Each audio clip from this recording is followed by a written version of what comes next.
Hello बच्चों, आज का वीडियो आपके लिए बहुत इंपॉर्टेंट होने वाला है क्योंकि इस वीडियो में मैं आपको 3 इंपॉर्टेंट बातें बताने वाला हूं। सबसे पहली बात, जेईई मेंस 2024 में चैप्टर वाइज और शिफ्ट वाइज कितने कितने सवाल पूछे गए वो आपको बताऊंगा। दूसरी बात जो मैं आपको बताने वाला हूं वो ये है कि 3 कैटेगरीज में मैंने डिवाइड किया अकॉर्डिंग टू द मार्क्स कि किन बच्चों को किस तरह से प्रिपरेशन करनी चाहिए ताकि वो अपने स्कोर को 99 परसेंटाइल तक पहुंचा सके। और तीसरी बात, हाई वेटेज चैप्टर जो भी हैं जिनको आप नहीं छोड़ना है, जिनको पक्का आपको करना है, वो चैप्टर्स भी आपको बताने वाला हूं। तो लेट्स बिगिन द सेशन।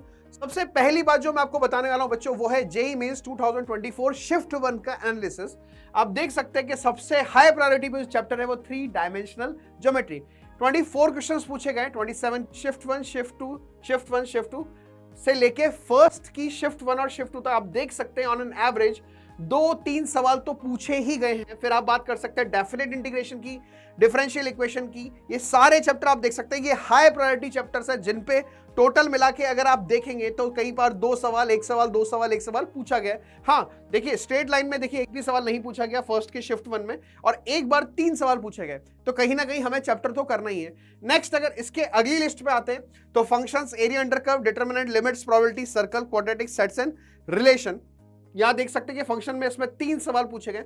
तो कहीं ना कहीं अगर एक पैटर्न को आप ऑब्जर्व करेंगे तो किसी चैप्टर से 2 से 3 सवाल हैं और उसी चैप्टर से हो सकता है किसी शिफ्ट में एक भी सवाल नहीं है। तो ये कहीं ना कहीं थोड़ा सा आपको मैनेज करना पड़ेगा इस चीज को। नेक्स्ट आप देख सकते हैं कंटिन्यूटी, डिफरेंशिएबिलिटी, मैट्रिसेस, स्टैटिस्टिक्स, 9 सवाल। इस तरह से लास्ट में अगर आप जाएंगे तो ये आपका वेटेज है। अगर जेईई मेंस 2024 की अगर बात करें तो किससे कितने सवाल पूछे गए, तो मैं वापस से आपको पहली लिस्ट दिखाना चाहूंगा। फर्स्ट लिस्ट को आप ऑब्जर्व कीजिए, 3 dimensional geometry, definite integration, differential equation, sequence and series, vector algebra, complex number, straight line and binomial theorem. ये जो 8 चैप्टर की लिस्ट है ये आपकी हाई प्रायोरिटी चैप्टर्स की लिस्ट है बच्चों। इसको तो पक्के पक्के से करना है और काफी अच्छी प्रिपरेशन करनी है इन चैप्टर्स को, क्योंकि ये मैं 24 जेईई मेंस 2024 का शिफ्ट 1 का एनालिसिस आपको बता रहा हूं। नेक्स्ट अगर बात करें फिर functions, area under curve, determinants, limits, आसान चैप्टर लिमिट्स, डिटरमिनेंट के भी सवाल बन जाते हैं। एरिया अंडर कर्व 2 से 3 आर्ट्स अगर आप अच्छे से देंगे, इसकी प्रैक्टिस करेंगे तो इसके सवाल डेफिनेटली आपसे बनेंगे। क्वाड्रेटिक इक्वेशन बच्चों को आता है। तो कहीं ना कहीं ये सारे चैप्टर जो टॉप 16 चैप्टर्स आपको बताए जा रहे हैं उनको तो करना है। नेक्स्ट चैप्टर से आपके पास इस तरह से देख सकते हैं। Let's move ahead. ये पहली बात मैंने आपको बताई कि जेईई मेंस 2024 के शिफ्ट 1 के अकॉर्डिंग एनालिसिस के कैसे आप अच्छा स्कोर कर पाए, आपको पता रहे कि कौन से चैप्टर से सबसे ज्यादा क्वेश्चन पूछे गए। क्योंकि आपका ये सबसे बड़ा डाउट होगा कि सर जेईई मेंस 2024 के शिफ्ट 1 में मैथमेटिक्स में किस चैप्टर को हाई वेटेज दिया गया। तो मैंने टोटल 16 चैप्टर्स बताया, तो मैंने सारे चैप्टर है, पर 15 से 16 चैप्टर जो टॉप चैप्टर्स है उनको तो डेफिनेटली करना है काफी अच्छी प्रिपरेशन के साथ। काफी अच्छी प्रिपरेशन कैसे करनी है वो मैं आपको बताऊंगा। अब मेरी बात को ध्यान से सुनिए। अगर आपका जेईई मेंस शिफ्ट 1 में स्कोर कुछ भी रहा हो, नेवरदलेस आपने कितने भी एफर्ट डाले हो, जो भी आपका स्कोर आया, पहली बात तो आपको गिव अप नहीं करना। मैं पहली कैटेगरी का आपको बता रहा हूं, अगर आपका स्कोर 100 से कम है तो आपको क्या करना है। देखिए, कभी भी ये ना सोचे कि मैं क्रैक नहीं कर पाऊंगा जेईई को, या आपको ऐसा लगता है कि शिफ्ट 1 मेरा बेकार हो गया तो मैं I can not do nothing. नहीं, ऐसा नहीं है। Wear your failure as a badge of honour, because failure is the next step toward success. अगर आप पहले शिफ्ट में नहीं कर पाए तो डेफिनेटली सेकंड शिफ्ट में आप फोड़ेंगे। ठीक है, तो मैं आपको बता रहा हूं कि अगर आपका स्कोर 100 से कम है तो आपको क्या क्या करना चाहिए, इस बात को ध्यान से सुनिएगा। अगर आपका स्कोर 100 से कम है तो सबसे पहली बात, 2019 से लेके 2024 तक जितने भी पीवाईक्यू पूछे गए जेईई मेंस में, जो मैंने 24 शिफ्ट 1 के जितने भी चैप्टर बताए, शुरुआत के 15 से 16 चैप्टर, उनके 2019 से लेके 2024 तक जितने सवाल आपके पास हैं, मतलब सारे ही सवाल आपको करने, और 2 बार या 1 बार, जितनी बार आप कर पाए करिए, 2 से 3 बार आप रिवाइज करिए उनको बार बार। ऐसा होना चाहिए कि आपसे कहीं से भी वो सवाल पूछ ले जाए, उस कॉन्सेप्ट का सवाल पूछ ले जाए तो आपको आना चाहिए। देखो, there is a possibility of repetition of question, इस बात को आप ध्यान रखिए। और 19 से लेकर 24 तक की बात करें तो काफी सारे कॉन्सेप्ट्स जो है वो रिपीट हुए हैं, काफी सारे वेराइटी ऑफ क्वेश्चंस रिपीट हुए। अगर आप इसको अच्छे से करेंगे तो डेफिनेटली 99% पक्का स्कोर कर पाएंगे। सेकंड जो आपको बात ध्यान रखनी है, सारे फॉर्मूलाज को और सारे इंपॉर्टेंट कॉन्सेप्ट को आपको पढ़ना है। जहां आपको लगता है इन जो टोटल जो शुरुआत के चैप्टर्स आपको पता है 15 से 16 चैप्टर, जिन चैप्टर में आपको लगता है कि थ्योरेटिकल पार्ट वीक है, पहले थ्योरेटिकल पार्ट को पढ़िए, फिर उसके कॉन्सेप्ट्स, उसके फॉर्मूला सबको रिवाइज कीजिए, then start doing the questions.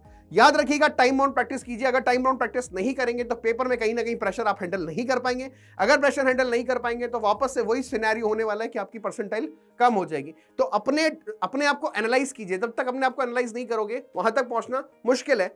But अगर आप इन चीजों को कंप्लीट करते हैं तो definitely you are through. Next आगे बढ़ते हैं सेकंड कैटेगरी की तरफ। अगर आपके मार्क्स 100 से 180 के बीच में, if your marks are between 100 to 180, तो what you have to do.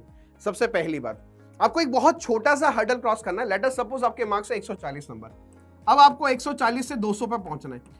अगर आपको 140 नंबर से 200 पे पहुंचना है, यानी आपको 60 नंबर का डिफरेंस क्रिएट करना है, यानी आपको 10 सवालों का डिफरेंस, सॉरी अगर मैं बात करूं तो 15 सवालों का डिफरेंस आपको क्रिएट करना है। 15 सवालों का डिफरेंस आपको क्रिएट करना है, इसका मतलब आप समझ रहे हैं हर एक सेक्शन में आपको 5-5 क्वेश्चंस को बढ़ाना है। अब वो 5-5 क्वेश्चन कैसे बढ़ेंगे मैं आपको बताता हूं। तीनों सेक्शन में 5-5 क्वेश्चंस की अगर बात करें तो हर सेक्शन में 2 से 3 सवाल ऐसे होंगे जिसमें आपने सिली मिस्टेक की होगी। एम आई राइट बच्चों? 2 से 3 क्वेश्चंस ऐसे होंगे जिसमें आपने सिली मिस्टेक की होगी या ऐसे मिस्टेक की होगी दैट इज नॉट रिकमेंडेबल, मतलब आपने कभी सोचा भी नहीं होगा मुझसे ऐसी मिस्टेक हो जाएगी। अगर वो आपने सही कर ली तो मुझे लग रहा है 15 में से 9 से 10 सवाल तो वो सही हो जाएंगे आपके।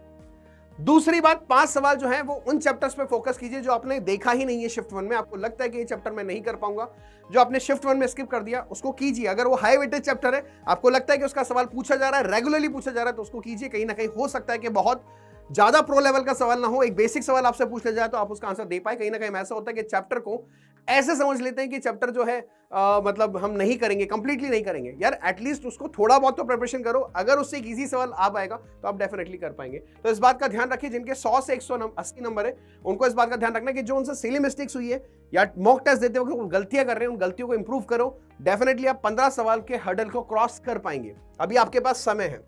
एनालाइज एग्जामिनेशन पेपर, अगर आप एनालिसिस नहीं करेंगे एग्जामिनेशन पेपर का, क्योंकि वही सबसे बड़ी मिस्टेक है आपकी सबसे बड़ी मिस्टेक पता है कि आपने एग्जामिनेशन पेपर को एनालाइज नहीं किया। जब तक इनको एनालाइज नहीं करोगे तब तक आपके अंदर इंप्रूवमेंट नहीं आएगा और आप इसी रेंज में टू एंड फ्रो घूमते रहेंगे। यस और नो? सही बोल रहा हूं मैं? इसी रेंज में होंगे आप, इससे आगे नहीं बढ़ पाएंगे। जब तक हम गलतियों पे सुधार नहीं करेंगे तब तक हम आगे नहीं बढ़ पाएंगे। तो अपने एग्जामिनेशन पेपर को एनालाइज जरूर कीजिए। दूसरी बात, रेक्टिफाई मिस्टेक सेक्शन वाइज। ये मैं आपको पहले ही बता चुका हूं। फिजिक्स, केमिस्ट्री और मैथमेटिक्स में जो भी आपने मिस्टेक्स की उनको रेक्टिफाई जरूर कीजिए। अगर आप उसको रेक्टिफाई नहीं करोगे तो आपको पता नहीं लगेगा कि मैं कहां गलत हूं। रेक्टिफाई करने का तो मैंने बता दिया कि 2 से 3 सवाल हर सेक्शन में ऐसे होते हैं, कई बार 4 सवाल 5 सवाल भी होते हैं जो आप सिली मिस्टेक्स की वजह से गलती करके आए, तो उनको इंप्रूव कीजिए। अगर आप इन दोनों चीजों पे काम करेंगे तो आपका स्कोर्स क्रॉस करेंगे। नेक्स्ट अगर हम बात करें जिनका स्कोर 180 से ज्यादा है, जिनका स्कोर 180 से ज्यादा या जो इस कैटेगरी में फॉल करते हैं उनको डेफिनेटली जेईई एडवांस की प्रिपरेशन करनी चाहिए। अब जेईई एडवांस के प्रिपरेशन में उनको क्या करना चाहिए मैं आपको बता रहा हूं। आपको मल्टीपल कॉन्सेप्ट्स के क्वेश्चंस करने चाहिए, मिक्स्ड प्रॉब्लम्स करनी चाहिए। पहली बात तो मिक्स्ड प्रॉब्लम करना चाहिए। Don't stick to the fix chapter, एक फिक्स चैप्टर पे स्टिक मत रहो, मिक्स प्रॉब्लम को सॉल्व करो। दूसरा, प्रैक्टिस करो मल्टीपल चॉइस क्वेश्चन। तीसरा, सॉल्व करो comprehension type, match the column. जितना वैरायटी ऑफ क्वेश्चंस को आप सॉल्व करोगे ना उतना आपका जेईई एडवांस अच्छा होगा। दूसरी बात, 6 आवर्स की प्रैक्टिस कीजिए बैठने की कि कैन आई सिट 6 आवर्स, मतलब आप उसी टाइम में 9 से 12 या 2 से 5 जो भी टाइमिंग होते हैं जेईई एडवांस की, उसी टाइम पे आप सिटिंग दीजिए 3-3 आवर्स की, ताकि आपकी हैबिट वैसी डेवलप हो। या फिर जो भी मिस्टेक्स या जो भी प्रॉब्लम्स आपके सामने आ रही हो उसको रेक्टिफाई अभी से आप करें। अगर अभी से उनको रेक्टिफाई नहीं करेंगे तो आगे जाके वो आपके लिए बहुत बड़ी प्रॉब्लम बन सकती है। ठीक है, तो ये 3 कैटेगरीज में मैंने डिवाइड किया, डेफिनेटली आप उस हिसाब से पढ़ेंगे। अब जो लास्ट बात है वो ये है, आपके मन में अभी भी ये चल रहा होगा कि how I can do in just 50 day. क्या मैं 50 दिन में अभी भी कर सकता हूं? यार 50 दिन बहुत बड़ी बात है बेटा। अगर आप 50 डेज की बात करते हैं ना तो 50 को 24 से मल्टीप्लाई कर लीजिए, आप तो 24 आवर्स से 12 आवर्स से मल्टीप्लाई कर लीजिए तो आपको काफी ज्यादा वेटेज दिखाई देगा। अगर आप 12 आवर्स या 14 आवर्स भी दिन में पढ़ते हैं ना और आपको लगता है कि मेरा ड्रीम IIT है या मुझे एक अच्छे कॉलेज तक जाना है, तो इतने आवर्स तो आपको पढ़ना भी पड़ेगा। तो मन में सबसे पहले तो आपके ये आशंका, ये मतलब मन से लड़ना पड़ेगा, जो आपका अंदर द्वंद है ना उससे लड़ना पड़ेगा, खुद को खुद से लड़ना पड़ेगा। बिलीव इन योरसेल्फ, आपको अपने आप पे विश्वास रखना पड़ेगा कि मैं क्रैक कर सकता हूं। अगर नहीं तो फिर नहीं। आप ये सोच रहे हैं कि अब मेरा पहला शिफ्ट अच्छा नहीं हुआ, मेरे लिए बहुत मुश्किल है शिफ्ट 2 को क्रैक करना, तो ऐसा बिल्कुल भी नहीं है। There are lot of example जिन्होंने 30, 35, 40 परसेंटाइल से 99 परसेंटाइल तक अपने पहुंचा है, बस सेल्फ बिलीव से। आप खुद से लड़ लेना तो आप दुनिया से लड़ लोगे, ये बात ध्यान रखना। तो खुद से लड़ना बहुत जरूरी, अपने आप में बिलीव रखिए, हार्डवर्क करना स्टार्ट कीजिए, डिसिप्लिन में रहिए। 12 से 14 आवर्स आपको पढ़ना पड़ेगा। अगर आप इतना नहीं पढ़ेंगे तो जो आपके लेस देन 100 मार्क्स वाले हैं उनके लिए बहुत मुश्किल सिनेरियो हो सकता है। सोचना नहीं है, stop over thinking, positive mindset के साथ आगे बढ़िए कि आज से मैं कमिटमेंट लेता हूं कि मैं पॉजिटिव माइंडसेट के साथ आगे बढ़ूंगा। लास्ट में मैं बहुत अच्छी बात भी बताऊंगा, एक लास्ट में बहुत अच्छा कोट है जो मैं आपको बताऊंगा, है ना, इसी के ऊपर बेस्ड है, ओवर थिंकिंग के ऊपर बेस्ड है। मैं बहुत अच्छा कोट आपको लास्ट में बताऊंगा, सुनिएगा ध्यान से। Next, understand exam pattern. Advance के एग्जाम को अंडरस्टैंड कीजिए, मेंस के एग्जाम को देखिए ना।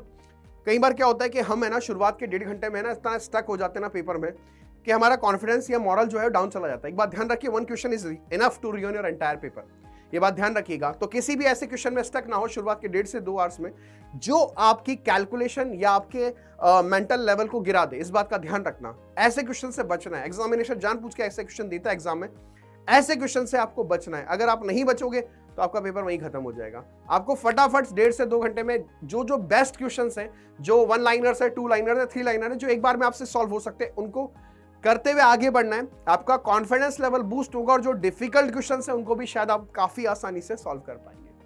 ठीक है, practice with mock test. Mock test के साथ प्रैक्टिस कीजिए। अब ये भी ध्यान रखिए कि वीक में 7 दिन है तो 7 दिन मॉक टेस्ट दे रहे हैं, वो गलत है।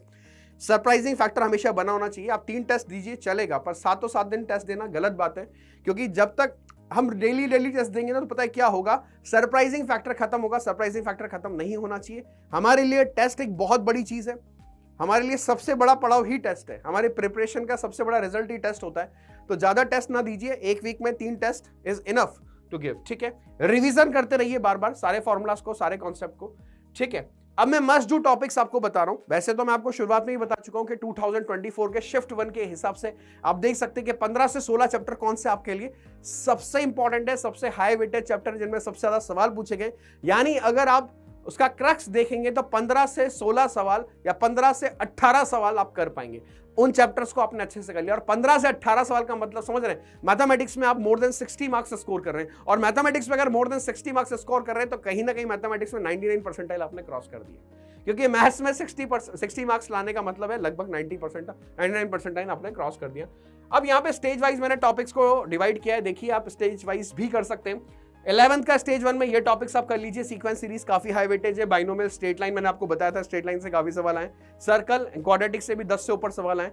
Determinant matrices, area under curve बताया था, फंक्शन बताया था, एलसीडी बताया था। ये सारे चैप्टर से आपके ये 11th के और ये 12th के स्टेज 1 के हिसाब से जो हाई वेटेज चैप्टर है। नेक्स्ट, अगर 11th के टॉपिक स्टेज 2 की बात करें तो यहाँ पे देख सकते हैं ये दोनों चैप्टर तो पहली लिस्ट में ही शामिल थे, right. Vector algebra, 3 dimensional geometry, differential equation और डेफिनेट इंटीग्रेशन, चारों ही चैप्टर पहली लिस्ट में शामिल थे। तो ये चारों ही चैप्टर तो आपके मस्ट डू टॉपिक है, इनको छोड़ना ही नहीं है। जो शुरुआत के 8 चैप्टर की लिस्ट थी उसमें ये चारों शामिल थे, यस और नो। तो ये चारों चैप्टर तो मस्ट डू टॉपिक है। इनके पीवाईक्यू 2019 से लेके 2023 तक सारे बना दो, 2024 तक सारे बना दो, 2 से 3 बार बना दो, ये बता रहा हूं मैं आपको। और ये कोनिक सेक्शन, पीएनसी और स्टैटिस्टिक्स आप कीजिए। स्टैटिस्टिक्स भी आई थिंक सेकंड लिस्ट में था, पीएनसी भी सेकंड लिस्ट में था, तो इनको भी आपको करना है। ये आपके मस्ट डू टॉपिक्स हैं। टोटल मिला के आप देख सकते हैं 4 यहाँ पे है, 3 यहाँ पर है और यहाँ पे भी आप देख सकते हैं। तो टोटल मिला के जितने भी टॉपिक्स है आपको करना है। इस बात का ध्यान रखिए, ये जो लड़ाई है ना, अब जो सेकेंड शिफ्ट में आप लड़ने वाले हैं, ये आपकी खुद से खुद की लड़ाई है। अगर आप यहाँ पे अपना बेस्ट दे देंगे ना, और आज से ये कमिटमेंट ले लेंगे कि मुझे अपना बेस्ट देना है, तो दुनिया की कोई ताकत आपको 99 परसेंटाइल आने से नहीं रोक सकती। इस बात को ध्यान रखिएगा।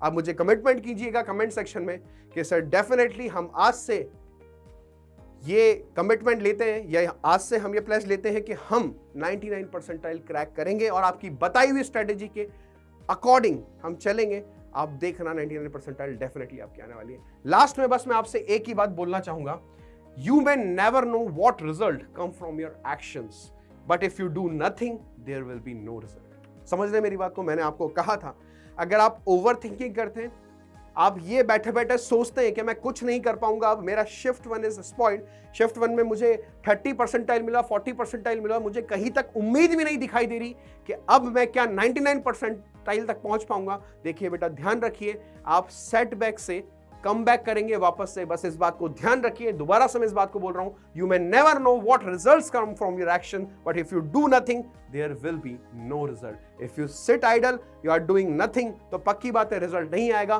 बट अगर आप कोई ना कोई एक्शन परफॉर्म करेंगे तो कोई ना कोई रिजल्ट, कुछ ना कुछ तो आप अचीव करेंगे डेफिनेटली। बस मैं इतना ही आपको बोलना चाहूंगा। Thank you so much everyone for patience thing and all the best for shift